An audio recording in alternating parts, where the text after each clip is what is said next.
In the spring of 1834, deep in the Missouri Ozarks, a mother's scream shattered the morning silence of Cedar Hollow. But this wasn't the cry of grief you'd expect from a woman who'd just lost her firstborn son.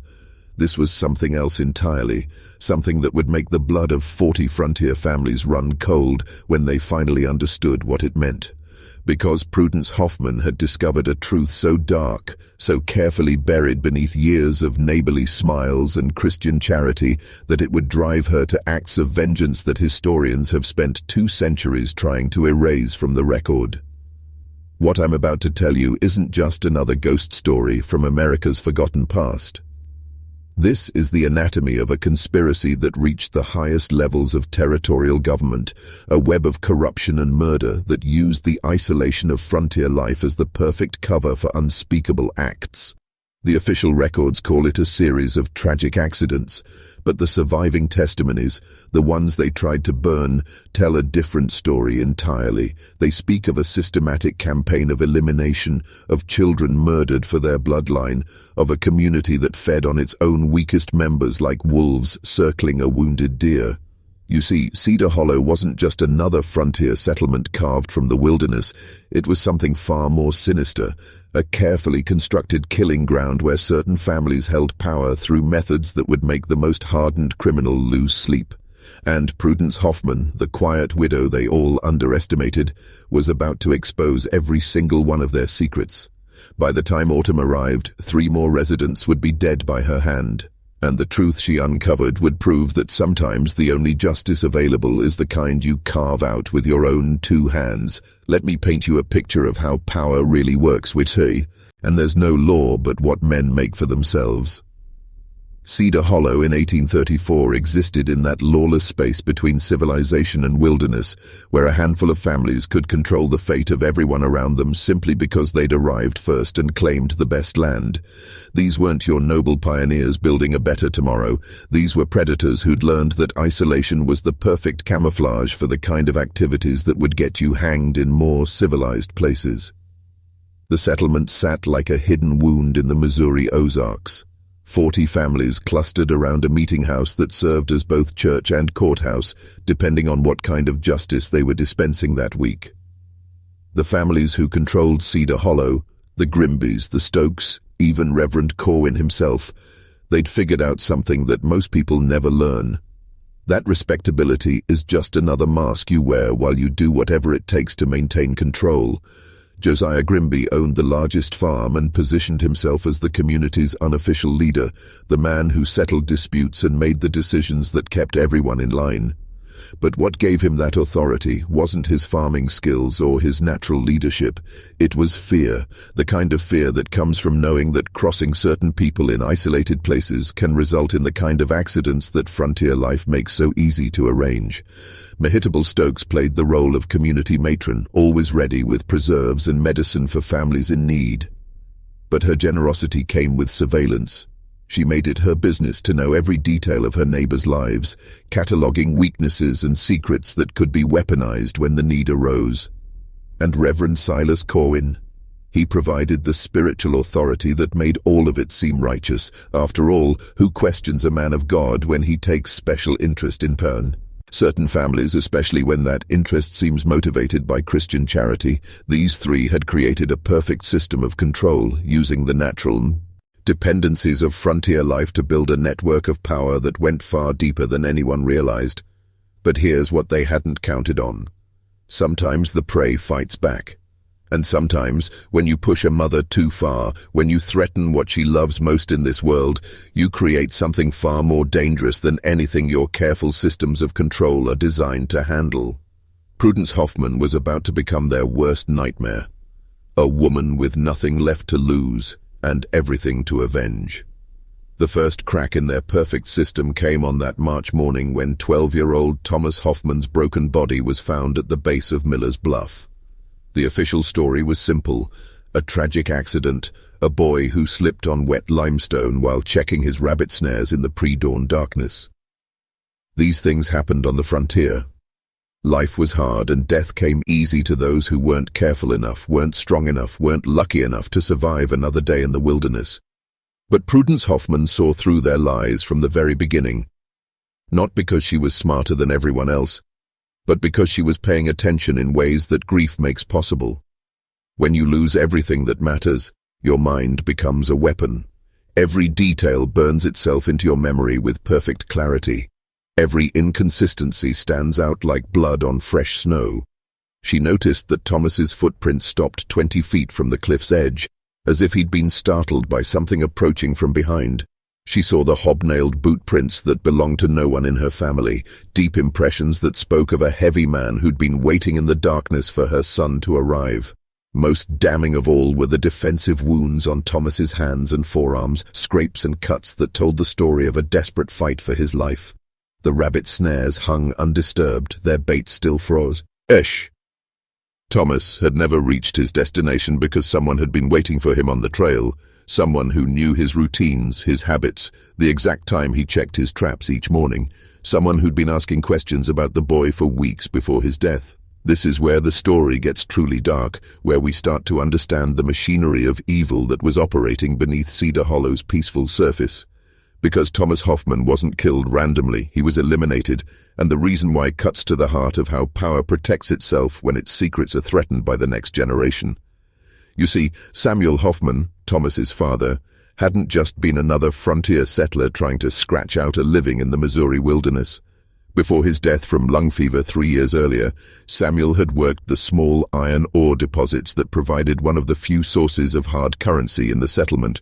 But more importantly, he'd served as an informal record keeper for the community, documenting land transactions, births, deaths, and marriages with the careful attention to detail that his son Thomas had inherited. Samuel had also inherited something else from his father, a traveling preacher who'd officiated at weddings and kept meticulous records throughout the Missouri Territory before settling briefly in Cedar Hollow during its earliest days. Those records contained information that certain families would kill to keep buried. Information about bloodlines, about marriages that had never been legally performed, about children whose parentage wasn't what the community believed it to be. The controlling families of Cedar Hollow had built their power on carefully constructed lies about their origins, their legitimacy, their right to the land they claimed. Samuel's records threatened to expose those lies, but as long as he was alive and dependent on their good wit for his family's survival, he could be kept quiet. His son Thomas, however, was growing old enough to understand what those documents meant. Old enough to ask questions, old enough to become a threat that needed to be eliminated before he could inherit his father's dangerous knowledge. The decision to murder Thomas Hoffman wasn't made in anger or desperation. It was a calculated business decision, the kind that powerful families make when they need to protect their investments from inconvenient truths. Let me explain how institutional murder works when it's dressed up as community concern. The beauty of their system was its simplicity. In a frontier settlement where death was common and accidents were expected, removing inconvenient people was just a matter of creating the right circumstances and making sure the right people controlled the narrative afterward. Josiah Grimby had spent weeks before Thomas's death making casual inquiries about the boy's hunting habits. When did he check his snares? Did he always take the same path? Did he prefer to walk in darkness or wait for full daylight? To anyone listening, these seemed like the innocent questions of a neighbor taking interest in a fatherless boy's development, but they were actually intelligence gathering, the careful preparation that precedes execution. Mehitable Stokes had been conducting her own surveillance, using her reputation for maternal concern to mask a more sinister agenda. Her frequent visits to the Hoffman cabin weren't motivated by Christian charity. They were reconnaissance missions designed to gather information about the family's vulnerabilities, their routines, their dependencies on community support. She'd made particular note of how the boys resembled their father, how they might inherit his intellectual curiosity and attention to detail. Reverend Corwin provided the spiritual cover that made all of this seem righteous. After all, he was simply taking a shepherd's interest in his flock's welfare, ensuring that fatherless boys received proper guidance and moral instruction. His questions about family history and bloodlines appeared to be theological curiosity, a minister's natural interest in understanding the spiritual influences that had shaped his parishioners' faith. But underneath all this neighborly concern was a coordination of effort that speaks to something far more organized than individual malice. These people were working together, sharing information, planning solutions to problems that threatened their collective interests. They'd created a system where murder could be disguised as accident, where elimination could be presented as tragedy, where the community's sympathy would naturally flow toward the perpetrators rather than the victims. Now here's where most people make a fundamental error in understanding how evil operates in the real world. They assume that corrupt systems are chaotic, that bad people are disorganized, that criminal conspiracies eventually collapse under the weight of their own contradictions. But the truth is exactly the opposite. The most dangerous evil is systematic evil.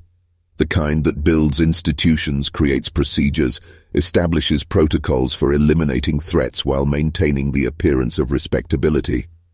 The families controlling Cedar Hollow hadn't stumbled into their power by accident. They'd engineered it through decades of careful planning, strategic marriages, and the systematic elimination of anyone who threatened their control. The settlement itself was their creation, built to serve their interests and protect their secrets. They'd learned to use the harsh realities of frontier life as cover for activities that would be impossible in more civilized places. Consider how perfectly their system worked. When someone needed to disappear, frontier life provided dozens of plausible explanations. Indian attacks, wild animal encounters, AC. Accidents during hunting or farming, diseases that could kill quickly in places without proper medical care, the isolation that made frontier communities vulnerable to outside threats also made them perfect laboratories for inside predators. They'd perfected the art of eliminating problems while generating sympathy for themselves. When they murdered Thomas Hoffman, they immediately positioned themselves as the grieving community rallying around a devastated mother. Josiah Grimby was among the first to find the body, ensuring he could control the scene and the narrative. Mehitable Stokes rushed to comfort Prudence, gathering intelligence on the widow's emotional state and potential for retaliation. Reverend Corwin delivered a moving eulogy that reinforced the official story while deflecting any questions about deeper motives. But they'd made one critical miscalculation. They'd assumed that Prudence Hoffman was just another frontier woman who could be controlled through the same combination of dependency and fear that had worked on everyone else. They hadn't considered that grief could transform a victim into something infinitely more dangerous than any threat they'd faced before. What they failed to understand about Prudence Hoffman was that losing Thomas hadn't broken her, it had awakened her. Grief had stripped away the social conditioning that had kept her compliant, the fear that had made her dependent on their charity, the hope that had made her believe in their version of community solidarity. For the first time since Samuel's death, she was seeing Cedar Hollow clearly, without the distorting lens of need and gratitude that had clouded her vision for 3 long years. And what she saw horrified her. Not just because of what they'd done to Thomas, but because of how perfectly orchestrated it had been, how seamlessly the community had closed ranks around the official story, how quickly everyone had accepted that a careful, experienced boy had simply slipped and fallen to his death. The speed with which they'd moved from shock to acceptance told her everything she needed to know about how many times they'd done this before.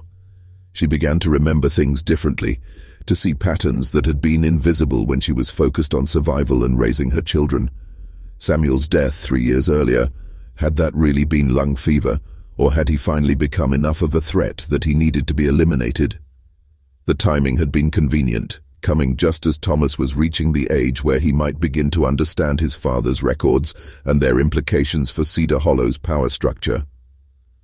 Other deaths throughout the settlement's history started to look different under this new scrutiny. The Jameson family's youngest son, who'd drowned in the creek during a mild spring when the water was barely knee-deep. The Morrison widow, who died of food poisoning just days after mentioning that she'd found some interesting documents in her late husband's papers. The traveling merchant who'd asked too many questions about land ownership and had been found mauled by wolves despite carrying weapons and traveling during daylight. Prudence realized she'd been living in a carefully constructed killing ground, a place where murder was routine and the community was trained to look the other way. But unlike previous victims, she had advantages they hadn't considered. She was still alive, which meant she could act. She understood their system, which meant she could use it against them. And most importantly, she had nothing left to lose, which made her infinitely more dangerous than they'd calculated.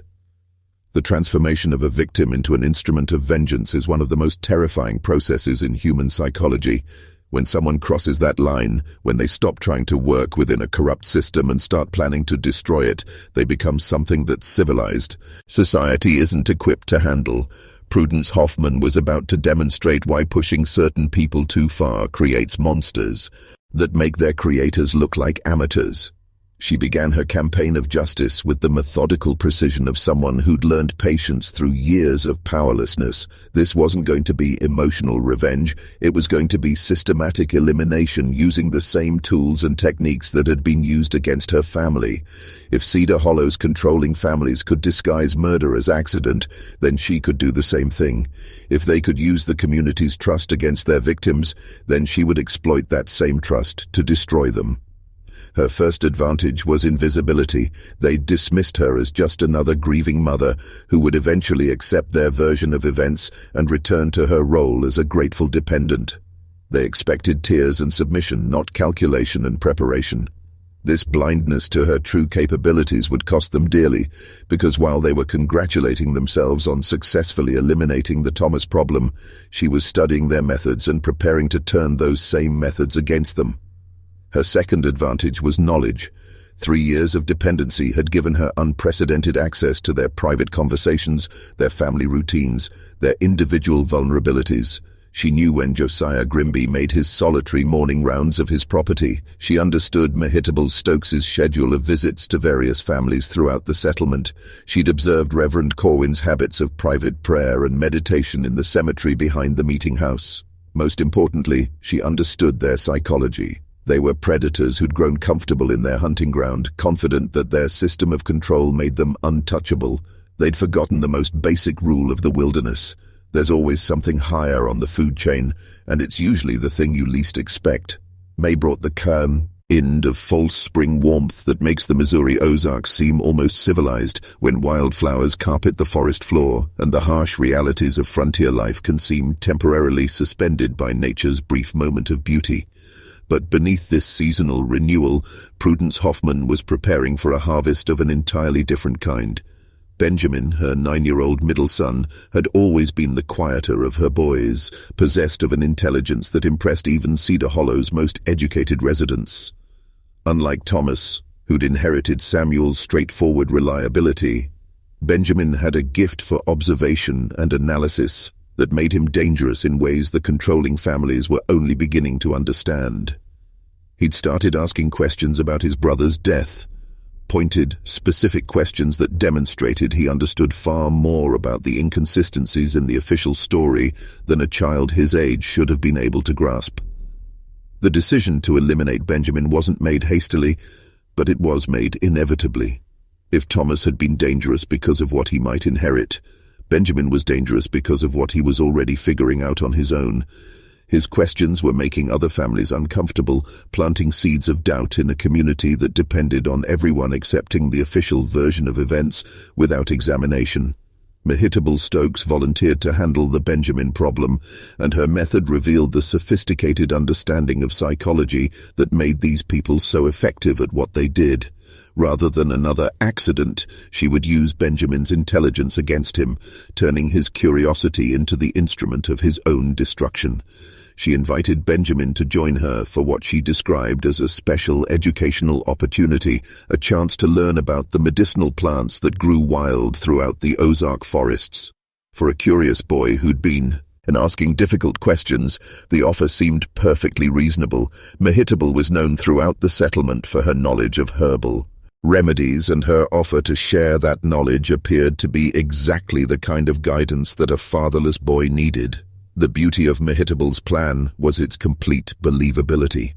Everyone in Cedar Hollow knew that the forests were full of plants that could heal or harm, depending on how they were prepared and used. A boy learning to identify these plants might easily make a fatal mistake, especially if he was eager to prove his intelligence by experimenting with what he'd been taught. Benjamin disappeared on a warm afternoon in late May, telling his mother he was going to gather herbs with Mehitable Stokes.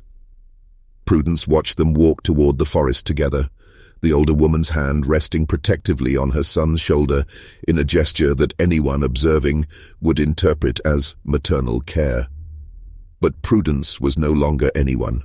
She was a woman who'd learned to see beneath the surface of neighborly concern, and what she saw in Mehitable's eyes as they walked away was the cold satisfaction of a predator approaching a kill. When they found Benjamin 6 hours later, he was convulsing beside a creek bed, his lips stained with the purple juice of pokeweed berries, a plant that every child in the Ozarks knew to avoid because of its deadly toxicity. The story Mehitable told through her tears was heartbreaking in its simplicity. The boy had wandered away from their lesson, and despite her warnings about dangerous plants, his curiosity had gotten the better of him. She'd found him already poisoned, too far gone for any remedy to save him. The community rallied around both the grieving mother and the traumatized neighbor who'd witnessed such a terrible accident. Mehitable's obvious distress at Benjamin's death seemed to prove her innocence. After all, what monster could fake such genuine emotion? But Prudence, watching the older woman's performance with the clarity that comes from absolute loss, noticed things that others missed. The way Mehitable's grief seemed slightly rehearsed, as if she'd practiced it. The specific details she provided about Benjamin's final moments, details that seemed designed to forestall questions rather than answer them. Most telling of all was Mehitable's immediate concern about whether Benjamin had said anything before he died, whether he'd mentioned seeing or hearing anything unusual during their walk in the forest. For someone whose primary concern should have been comforting a bereaved mother, she seemed remarkably focused on gathering intelligence about what the dying boy might have revealed. Now I want you to understand something about the moment when a human being crosses the line from victim to predator. It's not dramatic. There's no thunder, no lightning, no sudden transformation that announces to the world that someone has fundamentally changed. It happens quietly, like a bone breaking under pressure, a clean snap that separates what was from what will be. For Prudence Hoffman, that moment came as she watched them lower Benjamin's small coffin into the ground beside his brother's grave. As Reverend Corwin spoke about God's mysterious plan and the comfort of knowing that the boys were reunited in heaven, she felt something inside her die completely. Not her love for her surviving son Isaac, not her will to live, but something more fundamental, her faith in justice, her belief that truth would eventually prevail. Her hope that the system could be reformed from within. Standing there beside those two fresh graves, listening to the same people who'd murdered her children speak about God's will and the tragedy of early death, she understood with perfect clarity that there would be no justice unless she created it herself. The law was 100 miles away and controlled by the same type of people who ran Xiaoqing, Ida Hollow. The community would never turn against its leaders because the community depended on those leaders for its survival. But there was another kind of justice available, older and more reliable than anything written in law books or preached from pulpits. The justice of consequences, direct and immediate. The justice that comes when someone decides to stop being prey and starts being predator. That night, alone in her cabin with 6-year-old Isaac sleeping in the loft above, Prudence Hoffman began to plan. Not revenge. Revenge was emotional, sloppy, ultimately self-defeating. She was planning systematic elimination, using the same methods and psychological principles that had been used against her family. If they could disguise murder as accident, so could she.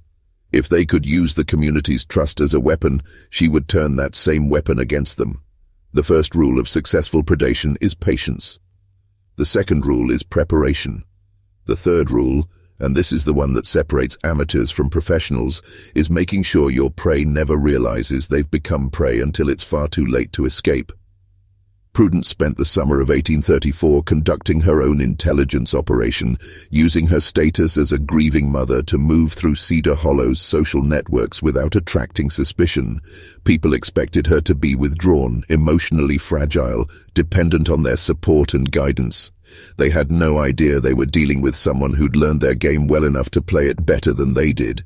She visited neighbors regularly, ostensibly seeking comfort and community support in her time of grief.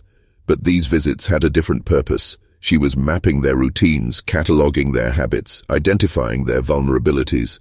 She learned when Josiah Grimby walked his property lines alone, what time Mehitable Stokes made her evening visits to the sick and elderly, where Reverend Corwin went for his private prayers and meditations. More importantly, she was gathering information about their psychological weaknesses, the fears and anxieties that could be exploited, the guilty secrets that made them vulnerable to manipulation. Josiah Grimby was terrified of losing his status as the settlement's leader, constantly worried that someone might challenge his authority or expose the methods he used to maintain control. Mehitable Stokes was obsessed with her reputation as the community's maternal figure, desperately afraid that anyone might question her motives or methods. Reverend Corwin, for all his spiritual authority, was haunted by doubts about his own salvation, constantly seeking reassurance that his actions were justified in God's eyes. These weren't just personal weaknesses, they were tactical advantages, pressure points that could be used to create the psychological conditions necessary for successful elimination. At this point, if you're watching this and you understand what I'm really telling you about power, control, and the hidden systems that shape our world, drop "Blood Remembers" in the comments. Say it twice if you're ready to see how deep this rabbit hole really goes. August brought a heat that seemed to press down on Cedar Hollow like a suffocating blanket, the kind of oppressive weather that makes people irritable and careless, more focused on immediate discomfort than potential dangers lurking in their community. For Prudence Hoffman, it was the perfect hunting weather. Her first target wasn't chosen emotionally, it was selected strategically. Mehitable Stokes had been the instrument of Benjamin's death, but more importantly, she was the weak link in the conspiracy's chain of command. Her need for constant validation, her obsession with maintaining her maternal reputation, made her predictable in ways that could be exploited by someone who understood her psychology.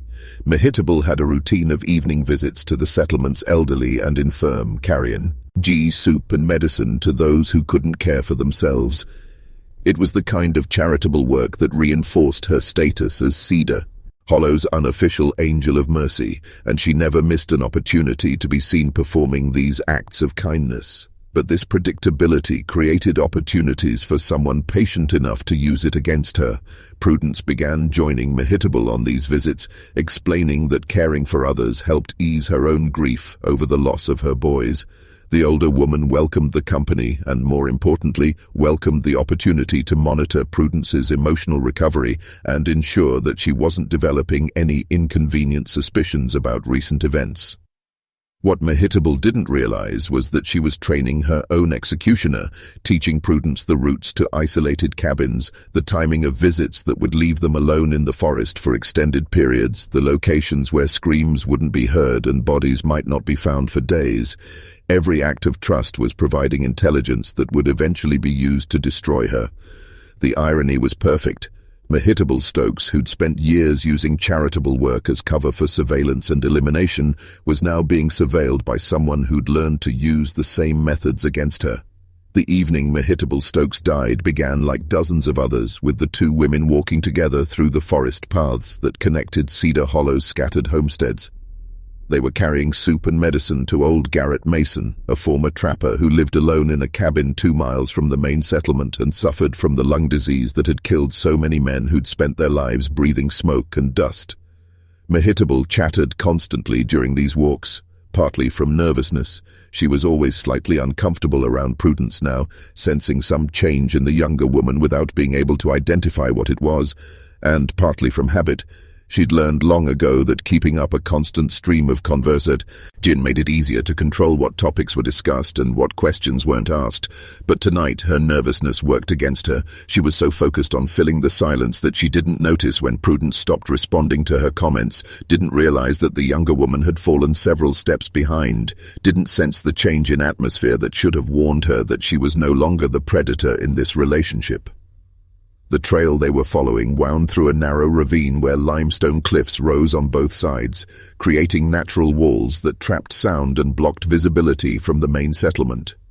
It was the perfect killing ground, isolated, acoustically contained, with terrain features that would make any death look like an accident to anyone who discovered the body later. Prudence had chosen her moment carefully. They were exactly halfway to Mason's cabin, far enough from both the settlement and their destination that Prudence would have time to stage the scene properly before anyone came looking. The light was fading just enough to provide cover for her movements while still allowing her to work with precision. When she struck, it was with the cold efficiency of someone who'd learned to see murder as just another frontier skill, like butchering livestock or preserving meat for winter. The weapon Prudence used wasn't sophisticated. It didn't need to be. A heavy stone, the kind that littered the trail after spring flooding, had shifted the streambed, applied to the base of Mehitable's skull with the kind of force that comes from months of suppressed rage finally finding its target. The blow was precise, calculated to cause immediate unconsciousness followed by death, but not so violent as to create blood spatter that might be difficult to explain. Mehitable Stokes died without understanding what was happening to her, without even sound, realizing that she'd finally encountered someone who'd learned to play her game better than she did. Her last conscious thought was probably confusion about why Prudence had stopped walking, why the forest had gone quiet, why the woman she'd been monitoring and manipulating was now standing over her with something dark in her eyes. The staging took longer than the killing itself. Prudence had to make it look like Mehitable had slipped on the wet stones beside the creek, fallen backward, and struck her head on the sharp limestone that jutted from the streambed like broken teeth. She had to position the body correctly, scatter the contents of Mehitable's basket in a way that suggested an accidental fall, even wet down the stones to make them appear more slippery than they actually were.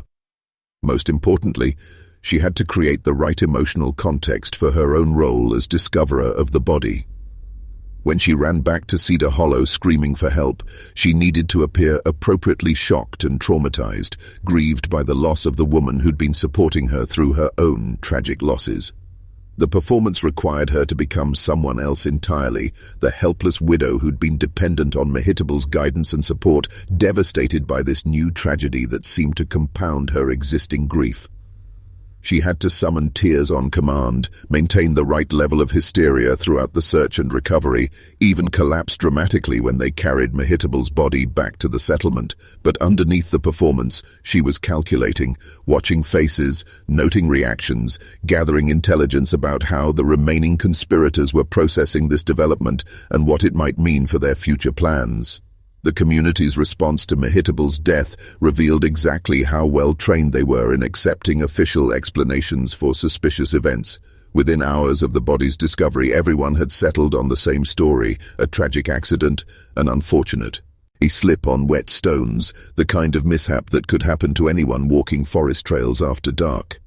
There were no uncomfortable questions about why Mehitable, who'd walked those paths safely for years, would suddenly lose her footing. No one wondered why someone so careful about her own safety would choose to visit Mason's cabin when the trail was wet and dangerous. No one thought it odd that Prudence, supposedly devastated by her own losses, had recovered enough emotional stability to accompany Mehitable on her charitable rounds. The speed with which they closed ranks around the accident theory told Prudence everything she needed to know about how many times they'd performed this same ritual before. This wasn't grief. It was procedure. They'd learned to process unexpected deaths quickly and efficiently, without asking questions that might lead to inconvenient answers. But she also noticed something else, something that gave her deep satisfaction as she watched them comfort each other and reinforce their shared commitment to accepting tragedy without investigation: fear. It was subtle, barely visible beneath their practiced expressions of communal mourning, but it was there. Josiah Grimby's eyes moved constantly, scanning faces and cataloguing reactions as if he were looking for threats he hadn't previously considered. Reverend Corwin's prayers seemed more desperate than usual, his appeals to divine protection more urgent. They were beginning to realize, perhaps unconsciously, that their system of control might not be as secure as they'd believed, that there might be forces at work in Cedar Hollow that they didn't understand or control. They had no idea that the force they were sensing was Prudence Hoffman, and that she was just getting started. Mehitable's death had been a test, a proof of concept that demonstrated she could eliminate targets without detection. Now, she was ready to move on to more challenging prey. September arrived with the kind of crisp mornings that promise winters. Approach, when the forest canopy begins its transformation from green to gold, and the air carries scents of wood smoke and dying leaves. For most of Cedar Hollow's residents, it was a time of harvest preparation, of gathering and preserving the resources that would sustain them through another harsh Missouri winter. For Prudence Hoffman, it was hunting season.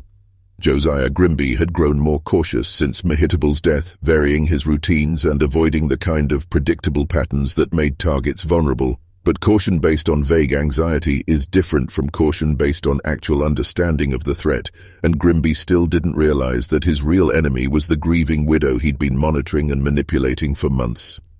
His mistake was assuming that Prudence was still the same broken woman who'd needed community support to survive.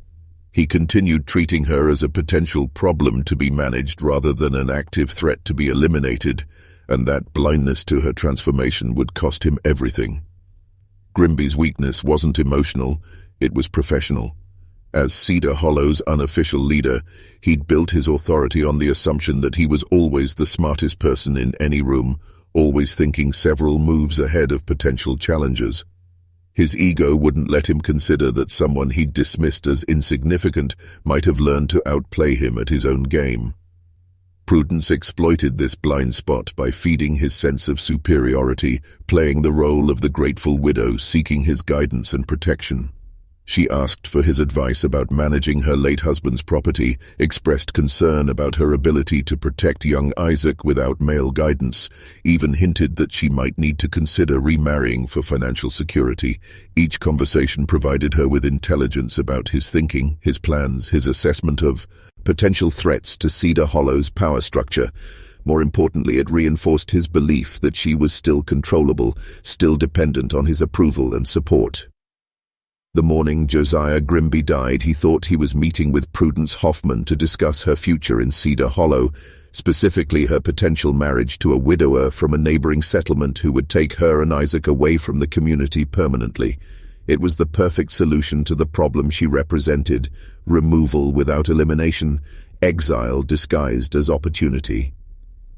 What he encountered instead was something that frontier Missouri had never seen before. A woman who'd learned to use the patriarchal system's own assumptions against it, who'd transformed herself from victim into executioner while maintaining the perfect camouflage of feminine helplessness. The meeting took place at the old iron workings where Samuel Hoffman had once labored, a site that held symbolic significance for both of them. For Grimby, it represented his control over the community's economic resources. For Prudence, it represented everything they'd taken from her family: Samuel's life, Thomas's future, Benjamin's potential. She'd prepared the site carefully, using techniques she'd learned from watching how they'd staged her son's deaths. The deep shaft where Samuel had extracted ore was perfect for her purposes: isolated, dangerous, the kind of place where industrial accidents were common and rarely investigated thoroughly. When Grimby arrived, she was waiting beside the shaft opening, Isaac playing nearby in a scene of domestic normalcy that perfectly reinforced his assumptions about her harmlessness. He approached confidently, ready to explain how her departure from Cedar Hollow would benefit everyone involved, especially herself. He died still believing he was in control, still thinking he was the predator in their relationship. The last thing he saw was Prudence Hoffman's face, and the last thing he understood was that he'd finally met someone who'd learned to be more ruthless than he was. By the time autumn ended, Reverend Silas Corwin would join the others, and Cedar Hollow would be forced to confront the truth that its system of control had created something far more dangerous than any threat it had been designed to eliminate. Justice, when it finally comes for those who think themselves untouchable, arrives wearing the face of those they've destroyed. And sometimes that justice has the patience of a grieving mother and the precision of someone who's learned that the only way to stop monsters is to become something they fear even more. This script explores the dark themes of institutional corruption, systematic elimination, and maternal vengeance while maintaining the cinematic, emotionally intense tone you requested. Each section builds deeper into the forbidden knowledge of how power operates in isolated communities, using the historical case as a framework to examine larger truths about hidden control systems and the psychology of both predators and those who fight back against them. The thing about systematic evil is that it always believes it can control the variables. Josiah Grimby spent his final moments calculating how to manage Prudence Hoffman's departure from Cedar Hollow, still convinced he was orchestrating events rather than being orchestrated by them. Even as she approached him beside that mineshaft, even as something in her eyes should have triggered every survival instinct he'd developed during 20 years of frontier predation, he remained trapped in his own assumptions about power and control. The irony was perfect. Here was a man who'd built his authority on reading people's weaknesses, exploiting their dependencies, anticipating their moves before they knew they were going to make them. But he'd made the fundamental error that destroys every predator eventually. He'd begun to believe his own mythology. He'd convinced himself that his success came from superior intelligence rather than superior positioning, that he was naturally dominant rather than just systematically ruthless. Prudence had studied this weakness for months, feeding his ego while gathering intelligence about his methods. She'd learned that Grimby's confidence came from his ability to predict how others would respond to pressure, fear, and manipulation. But prediction requires understanding your opponent's psychology, and Grimby had never encountered anyone like what Prudence had become. When she struck, it wasn't with the desperate fury of someone seeking revenge.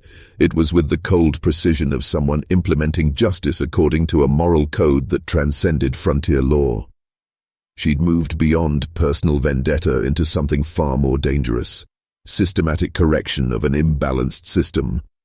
The method she used was elegant in its simplicity. A carefully placed blow to disorient him, followed by gravity doing what frontier mining accidents did regularly throughout the Missouri Territory. By the time his body was discovered 3 days later, the scene would tell a story of industrial mishap that no one would question, because no one would want to examine it closely enough to notice the inconsistencies. But here's what separates amateur revenge from professional justice: the aftermath. Killing Josiah Grimby wasn't the end goal. It was a strategic step toward dismantling the entire system of control that had made Cedar Hollow a hunting ground for predators. Prudence understood that removing individual players while leaving the game intact would only create opportunities for new predators to fill the vacant positions.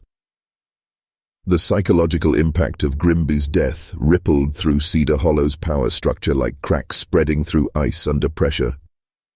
Suddenly, the community's official leadership consisted of Reverend Corwin alone, and he was beginning to understand that something fundamental had shifted in the settlement's dynamics. Corwin wasn't stupid. 3 deaths in 6 months, first Mehitable's accident, now Grimby's mishap, created a pattern that troubled him even though he couldn't articulate exactly why. More disturbing was his growing awareness that Prudence Hoffman had somehow transformed from a manageable problem into something he couldn't categorize or control. During his pastoral visits to her cabin, he'd noticed changes that didn't fit his understanding of how grief was supposed to work. Instead of becoming more dependent on community support, she seemed increasingly self-sufficient. Instead of seeking comfort in religious platitudes about God's mysterious plan, she listened to his sermons with an attention that felt more like evaluation than devotion. Most unsettling of all was her relationship with young Isaac. Rather than clinging to her surviving son with the desperate overprotection that characterized most mothers who'd lost children, she was teaching him skills that seemed designed to make him independent, self-reliant, capable of surviving without community support. Corwin was beginning to suspect that Prudence Hoffman represented a different kind of threat than anything Cedar Hollow's control system had been designed to handle. Not someone who could be manipulated through fear or dependency, but someone who'd learned to operate outside their psychological framework entirely. The final phase of Prudence Hoffman's campaign against Cedar Hollow's corruption required the most sophisticated understanding of human psychology, because Reverend Silas Corwin wasn't just another predator. He was the ideological foundation that made all the other predation seem righteous and necessary. Corwin's power came from his ability to provide spiritual justification for temporal actions, to make murder seem like divine will and eliminate feel like moral necessity.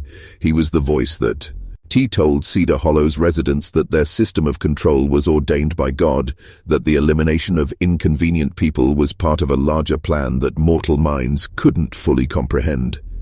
But theological authority is different from other forms of power because it depends on maintaining the believer's faith in the system's fundamental righteousness. Once that faith is shaken, once people begin to question whether their spiritual leader is actually serving God or serving his own interests, the entire structure of religious control begins to collapse. Prudence had observed Corwin carefully during his pastoral visits, noting how his questions always seemed to focus on information that could be used for surveillance and control rather than spiritual guidance. She'd noticed how his sermons always reinforced the community's acceptance of official explanations for suspicious deaths, how his theological arguments always supported the interests of Cedar Hollow's controlling families. Most importantly, she'd recognized that Corwin's greatest weakness was also his source of power, his desperate need to believe that his actions were divinely justified. This psychological dependency made him vulnerable to a form of attack that the other conspirators would never have anticipated because it required turning his own faith against him. The trap she set for Reverend Corwin wasn't physical, it was theological. She was going to destroy him using the very belief system he'd corrupted to serve his own ends. The conversation that would destroy Reverend Silas Corwin began as a routine pastoral visit, with Prudence asking for spiritual guidance about forgiveness and the proper Christian response to loss. But underneath her questions was a more sophisticated game. She was probing the theological foundations of his authority while gathering evidence of how he'd corrupted Christian doctrine. To justify murder, she asked him about divine justice, about whether God sometimes worked through human instruments to correct earthly imbalances. She wondered aloud about the difference between vengeance and righteousness, about whether faithful Christians were obligated to accept injustice passively or called to participate in God's plan for cosmic correction. These weren't innocent theological inquiries. They were targeted psychological attacks designed to activate Corwin's deepest fears about his own salvation. Every question forced him to confront the gap between his public preaching and his private actions, between the Christianity he proclaimed and the corruption he'd enabled. What made the attack so devastating was that Prudence was using his own theological training against him. She'd spent months studying his sermons, learning his interpretive methods, understanding how he constructed religious justifications for secular power. Now she was applying those same methods to create a theological framework that justified everything she'd done and everything she planned to do. The beauty of her approach was that she never directly accused him of anything. Instead, she led him through a series of logical steps that forced him to recognize the contradictions in his own position. She made him understand that if God worked through human instruments to eliminate threats to divine order, then perhaps the recent deaths in Cedar Hollow weren't accidents at all, but expressions of divine justice working through someone who'd been called to correct the community's spiritual imbalance. By the end of their conversation, Corwin understood exactly what Prudence Hoffman had become and exactly what she intended to do to him. More terrifyingly, he understood that his own theological arguments made her actions not just justifiable, but necessary. The night Reverend Silas Corwin died, he went to his grave knowing that he'd been outplayed by someone who understood divine justice better than he did. His final hours were spent in the kind of spiritual torment that he'd inflicted on others for years, the agonizing uncertainty about whether his actions had damned him, or whether redemption was still possible through confession and repentance. Prudence had given him a choice that was really no choice at all. Public confession of his role in the murders of Thomas and Benjamin Hoffman, followed by submission to community justice or private elimination that would allow him to die with his reputation intact. For a man whose entire identity was built on spiritual authority, the prospect of public exposure was more terrifying than death itself. He chose death, but not quickly. First, he wrote a detailed confession that documented the entire conspiracy, names, dates, methods, motives, everything that would be needed to expose the systematic corruption that had controlled Cedar Hollow for more than a decade. He sealed the confession in his private papers with instructions that it should be opened only in the event of his unexpected death. Then he walked alone to the cemetery behind the meeting house, to the small grove where he'd conducted his private prayers and meditations for years. It was fitting that he should die in the place where he'd spent so much time asking God to forgive sins that he'd never truly repented, seeking absolution for crimes that he'd continued committing whenever community control required it. Prudence was waiting for him among the headstones, a shadow among shadows in the darkness that preceded dawn. She didn't speak. There was nothing left to say. He knelt in the wet grass beside his own freshly dug grave and prayed one final time for a redemption that his own actions had made impossible. When she killed him, it was almost merciful, a single precise blow that ended his spiritual torment along with his earthly existence. She buried him in the grave he'd prepared himself, marking it with a stone that bore only his initials and the date of his death. No religious inscription, no appeals to divine mercy, just the bare facts of his existence and its termination. The morning Cedar Hollow discovered that Reverend Corwin had vanished, created the kind of community crisis that reveals everything about how power actually works when its foundations are suddenly removed. Without their spiritual leader to provide theological justification for accepting official explanations, the residents found themselves asking questions they'd been trained never to ask. Where exactly had the Reverend gone? Why would he abandon his congregation without explanation? What did his disappearance mean for the community's spiritual welfare and moral guidance? These questions led inevitably to other questions, more dangerous ones about the pattern of recent deaths and the possibility that Cedar Hollow might not be the godly settlement they'd believed it to be. The search for Corwin lasted 3 days and turned up nothing but his personal papers, including the sealed confession that documented everything Prudence had suspected about the systematic corruption that had controlled their community. When the confession was finally read aloud in the meeting house, it created the kind of moral earthquake that changes everything permanently. Suddenly, the residents of Cedar Hollow were forced to confront the reality that their leaders had been predators, their spiritual guidance had been manipulation, their community had been a hunting ground designed to eliminate anyone who threatened the interests of a few controlling families. The shock wasn't just about individual crimes, it was about the systematic deception that had made those crimes possible. But the most disturbing revelation wasn't what the confession contained, it was what it implied about Prudence Hoffman. If Corwin's document was accurate, if the pattern of elimination he described was real, then they saying to Burns. Recent deaths of Macabre Stokes and Josiah Grimby weren't accidents at all. They were acts of justice carried out by someone who'd learned to use the predator's own methods against them. The community found itself in the unprecedented position of having to decide whether Prudence Hoffman was a murderer who needed to be stopped or an instrument of divine justice who'd done what needed to be done to cleanse their settlement of corruption. What happened next reveals something profound about human nature and the psychology of communities that have been systematically deceived. Rather than turning against Prudence Hoffman, rather than demanding her arrest for the murders that everyone now understood she'd committed, Cedar Hollow made a collective decision that speaks to truths about justice that civilized society prefers not to acknowledge. They chose to forget, not officially, not through any formal declaration or community vote, but through the kind of systematic silence that communities employ when confronting truths too terrible to process. Corwin's confession disappeared from public discussion. The questions about Macabre and Grimby's deaths were allowed to fade into the background of daily concerns about survival and prosperity. Most tellingly, Prudence Hoffman was quietly transformed from a potential threat into a respected member of the community whose privacy was scrupulously protected by neighbors who understood exactly what she'd done and why she'd done it.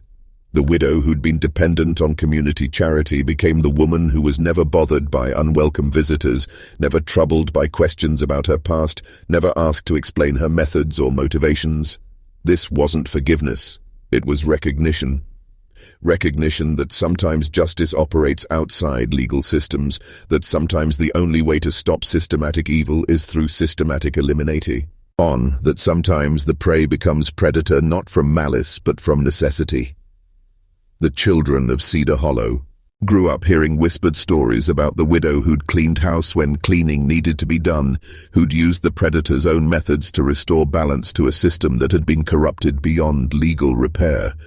These stories served as warnings and lessons, reminding each generation that power without accountability eventually creates its own correction. Isaac Hoffman grew to manhood in a community that never questioned his mother's past or suggested that her actions required justification beyond the results they'd produced. He learned to read and write, learned skills that would serve him well in the rapidly changing Missouri Territory, learned most importantly that sometimes the most moral action is the one that civilized people can't bring themselves to take. The larger truth that the Prudence Hoffman case reveals, the truth that historians have spent 2 centuries trying to bury, is that systematic corruption always creates its own antibodies. When legal systems are compromised, when communities are controlled by predators, when official channels serve the interests of those who abuse power rather than those who suffer under it, alternative forms of justice inevitably emerge. These alternatives don't look like the sanitized version of justice that civilized society prefers to imagine. They're personal, immediate, and often indistinguishable from the methods used by the corrupt systems they're designed to correct. The difference isn't in the methods, it's in the motivation and the results. Prudence Hoffman didn't become a killer because she enjoyed killing. She became an eliminator because elimination was the only tool that could solve the problem she faced. The system that had murdered her children wasn't going to reform itself, wasn't going to submit to outside oversight, wasn't going to stop protecting predators and eliminating threats. The choice she faced, a choice that every victim of systematic corruption eventually faces, was between accepting powerlessness and acquiring the tools necessary to fight back effectively. She chose effectiveness over moral purity, results over respectability, justice over law. What makes her story particularly dangerous to those who benefit from systematic corruption is that it demonstrates how individual action can dismantle institutional power when that action is sufficiently informed, patient, and ruthless. She didn't need an army or a political movement or legal authorization. She needed only the determination to learn her enemy's methods and the precision to apply those methods more effectively than her enemies had. The lesson that powerful interests have spent 2 centuries trying to suppress is simple. Predators are vulnerable to the same techniques they use against their prey, and sometimes the most effective resistance comes not from organized opposition, but from individual actors who've learned to become what they're fighting. What happened in Cedar Hollow between March and September of 1834 wasn't unique. It was a template that repeats throughout history whenever systematic corruption encounters someone who refuses to accept powerlessness as their permanent condition. The specific methods change, the technology evolves, the scale varies, but the fundamental dynamics remain constant. Every corrupt system eventually produces someone like Prudence Hoffman, someone who's lost enough to be free from the fear that keeps others compliant, someone who's suffered enough to understand the system's true nature, someone who's intelligent enough to learn the predator's methods and patient enough to apply them systematically. These individuals represent the ultimate nightmare for institutional corruption because they can't be bought, threatened, or reasoned with using the psychological tools that keep most people manageable. They've moved beyond the normal calculations of risk and reward, beyond the social conditioning that makes most resistance ineffective, beyond the moral constraints that prevent most people from taking necessary action. The modern equivalent of what Prudence Hoffman accomplished in 1834 is happening right now in communities and institutions where systematic corruption has created conditions that legal systems can't or won't address. The names change, the locations vary, the specific crimes differ, but the essential pattern remains. Predators creating conditions that eventually produce someone capable of systematic elimination. What makes these cases particularly dangerous to discuss openly is that they reveal how fragile institutional power actually is when it's based on deception and coercion rather than genuine consent and moral authority. Every corrupt system exists only as long as its victims remain convinced that resistance is impossible, that the predators are untouchable, that individual action can't create systemic change. The Prudence Hoffman template proves otherwise. It demonstrates that systematic corruption always contains the seeds of its own destruction, and that sometimes those seeds germinate in the most unexpected places, producing the most dangerous possible outcome for predators. Prey that's learned to hunt back. The final lesson of Cedar Hollow, The one that makes this case study in frontier justice relevant to every man who's ever felt powerless against systematic corruption is that transformation is always possible. Not the comfortable transformation that self-help gurus promise, but the dangerous kind that changes everything permanently and makes return to previous conditions impossible. Prudence Hoffman didn't start as a killer.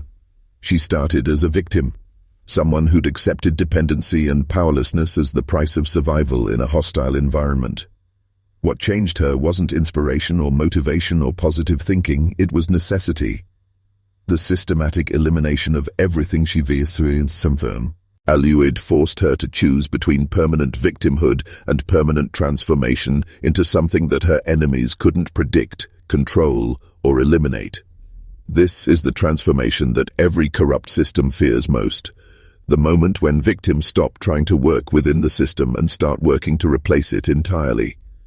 Not through political processes that can be corrupted, not through legal channels that can be compromised, but through direct action that renders the corrupt system irrelevant.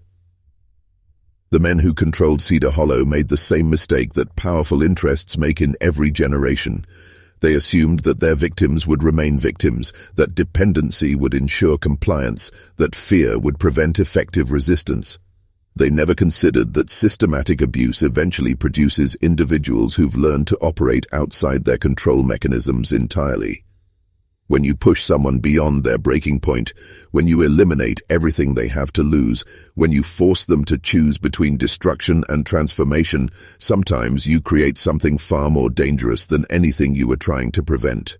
Sometimes you create someone who's learned to be more systematic than your system, more ruthless than your ruthlessness, more effective than your effectiveness. The blood that soaked into Missouri soil during that autumn of 1834 carries a message that echoes across centuries. Systematic corruption always creates its own correction, and sometimes that correction wears the face of someone you never saw coming until it was far too late to escape. Remember that. Because the principles that governed justice in Cedar Hollow haven't changed. They've just learned to hide better.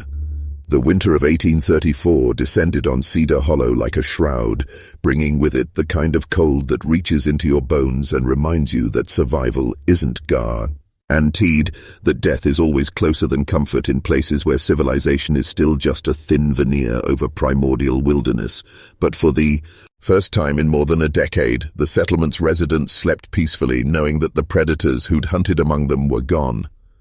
What they didn't fully understand, what takes generations to process when systematic evil is finally eliminated, was how profoundly their reality had shifted.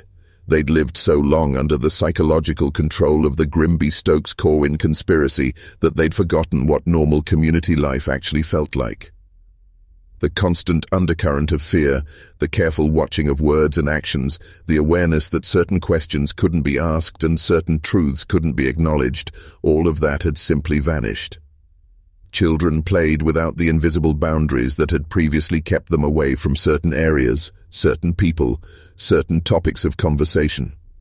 Women visited each other's homes without the elaborate protocols of deference and information gathering that had characterized social interactions when Mehitable Stokes was orchestrating community surveillance. Men conducted business and resolved disputes without the constant awareness that their decisions were being monitored and evaluated by authorities who could arrange convenient accidents for those who stepped out of line. The transformation wasn't immediate. Systematic oppression leaves scars that take years to heal. But it was undeniable. Cedar Hollow was becoming what it had always claimed to be, a genuine community where neighbors helped each other survive and prosper rather than a hunting ground where predators fed on the vulnerable while maintaining the appearance of Christian charity. At the center of this transformation sat Prudence Hoffman, no longer the dependent widow seeking community protection, but something unprecedented in frontier Missouri. A woman who'd proven that systematic corruption could be dismantled through systematic resistance and who'd earned a form of respect that had nothing to do with traditional gender roles or social expectations. But here's what the official histories will never tell you about how real change actually happens. It's never clean, never simple, never complete. Eliminating individual predators doesn't automatically eliminate the systems that created and protected them. Destroying one network of corruption doesn't prevent new networks from forming. Victory against evil isn't permanent. It's something that each generation has to win again, using methods that each generation has to discover and perfect for itself. The confession that Reverend Corwin left behind didn't just document the crimes committed in Cedar Hollow, it revealed connections to similar operations throughout the Missouri Territory. Names of officials who'd been compromised, records of systematic elimination campaigns in other settlements, evidence of a territorial network designed to identify and eliminate anyone who threatened the interests of what we'd now call the deep state. Prudence understood that her success in Cedar Hollow had made her a target for retribution from interests far more powerful and sophisticated than the local predators she'd eliminated. Word of what had happened would eventually reach people who had the resources to organize professional elimination rather than relying on frontier accidents. Her transformation from victim to eliminator had been necessary for local justice, but it had also marked her for destruction by forces that operated on a much larger scale. This is the burden that everyone who successfully resists systematic corruption eventually faces. Success makes you visible to more dangerous enemies. The individual predators are just the visible manifestation of institutional evil that extends far beyond any single community, any single network, any single generation of corrupted leadership. The choice that Prudence faced in the winter of 1834 was the same choice that every successful resistance fighter eventually confronts. Withdraw into obscurity and hope the larger system ignores you, or continue the fight knowing that each victory makes the next battle more dangerous and the ultimate enemies more ruthless. She chose to continue fighting, but not in Cedar Hollow, and not using methods that had already been exposed and catalogued by her enemies. What happened next transforms this from a local story of frontier justice into something that reaches directly into the present moment, something that explains why certain historical records have been systematically suppressed and why the Prudence Hoffman case remains classified in territorial archives that most historians aren't allowed to access. In the spring of 1835, Prudence and Isaac Hoffman simply disappeared from Cedar Hollow. Not dramatically, not with explanations or announcements, but in the quiet way that people vanish when they understand that survival requires becoming someone else entirely. Their cabin was found empty one morning, personal belongings gone, no trace of where they might have traveled or what identity they might have assumed. But disappearing wasn't the same as stopping.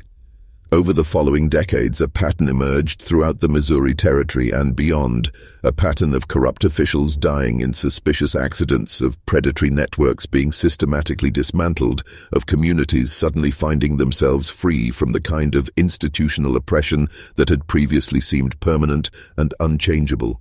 The methods were always different, always adapted to local conditions and opportunities, but the precision was unmistakable. Someone was conducting a systematic campaign against territorial corruption, using intelligence gathered from Corwin's confession and other sources to identify and eliminate the network of predators that had been operating throughout the region for years. The territorial government's response revealed how deterred the corruption had penetrated official channels. Instead of investigating the crimes that were being exposed, they focused their resources on identifying and eliminating whoever was conducting the systematic cleanup. Bounties were offered for information about the Missouri Phantom, their term for whoever was dismantling their carefully constructed networks of control. What they never understood was that they weren't hunting a single individual. They were fighting a methodology, a template that had been proven effective and was being replicated by others who'd learned from Prudence Hoffman's example. The systematic resistance that had begun in Cedar Hollow was becoming a movement, spreading throughout the frontier territories where legal systems were too corrupt to provide justice and official channels served predators rather than the people they were supposed to protect. The legacy that Prudence Hoffman left behind wasn't just individual vengeance, it was proof of concept for a form of resistance that institutional power still fears more than any organized opposition, any political movement, any legal challenge. She demonstrated that systematic corruption could be defeated by individuals who were willing to learn the predators' methods and apply them more effectively than the predators themselves. The template she created, patience, intelligence gathering, strategic elimination, psychological warfare, became the foundation for what historians now call the frontier correction period, a time when corrupt networks throughout the American territories found themselves under systematic attack from sources they couldn't identify, predict, or eliminate. But here's what makes this relevant to every man listening today. The same principles that governed frontier justice in 1834 still operate now, just with different technology and more sophisticated camouflage. The systematic corruption that controlled Cedar Hollow has evolved into forms that span continents and influence global policy, but the fundamental dynamics remain unchanged. Modern predators still depend on the same psychological tools that Josiah Grimby used to control his community: dependency, fear, and the assumption that their victims will remain victims. They still use the same methods that Mehitabel Stokes perfected for surveillance and elimination, just with digital tools instead of frontier gossip networks. They still employ the same ideological manipulation that Reverend Corwin used to make evil seem righteous, just with mass media instead of Sunday sermons. And most importantly, they still make the same fundamental mistake that destroyed the Cedar Hollow conspiracy. They assume that their victims will never learn to fight back, using methods more systematic and ruthless than their own. The Prudence Hoffman template isn't just historical curiosity, it's operational intelligence for anyone who's ready to understand how individual resistance can dismantle institutional oppression when that resistance is sufficiently informed, patient, and precisely applied. The final truth that 2 centuries of historical suppression has tried to bury is this: Prudence Hoffman didn't disappear into obscurity after leaving Cedar Hollow. The records that survive in private collections, the ones that government historians claim don't exist, tell a different story entirely. She spent the remaining decades of her life systematically dismantling the networks of territorial corruption that had made Cedar Hollow possible, training others in the methods she'd developed, creating a legacy of resistance that influenced frontier justice for generations. Isaac Hoffman grew up to become something unprecedented in American history. A man raised from childhood to understand how systematic evil operates and how systematic resistance can defeat it. The bloodline that survived Cedar Hollow carried more than DNA. It carried knowledge, techniques, and most importantly, the understanding that individual action can change systems that seem permanently entrenched and untouchable. Each generation produced individuals who understood that sometimes the most moral choice is the one that civilized society can't bring themselves to make. This knowledge didn't die out with the frontier period. It adapted, evolved, and continued through bloodlines and teaching traditions that operate outside official historical records. The methods that Prudence Hoffman pioneered in 1834 influenced resistance movements throughout American history, from the elimination of corrupt carpetbaggers during Reconstruction to the systematic dismantling of organized crime networks in the 20th century. But more than that, much more than that, the template she created provides the blueprint for resistance against the systematic corruption that controls modern institutions. The same patience, the same intelligence gathering, the same strategic thinking, the same willingness to use the predator's methods against them more effectively than they use them against us. The blood that remembers Cedar Hollow flows through veins that still beat today. The knowledge that transformed a frontier widow into the most effective eliminator in American territorial history hasn't been lost. It's been preserved, refined, and passed down through generations that understand what most people never learn: that systematic evil always creates its own correction, and sometimes that correction requires individuals who are willing to become more dangerous than the dangers they're fighting. The question isn't whether this knowledge still exists. The question is whether you're ready to understand what it means and what it demands from those who truly comprehend how power actually works in the real world, because the predators are still hunting, the systems of control are still operated. The networks of corruption still eliminate anyone who threatens their interests, but somewhere out there,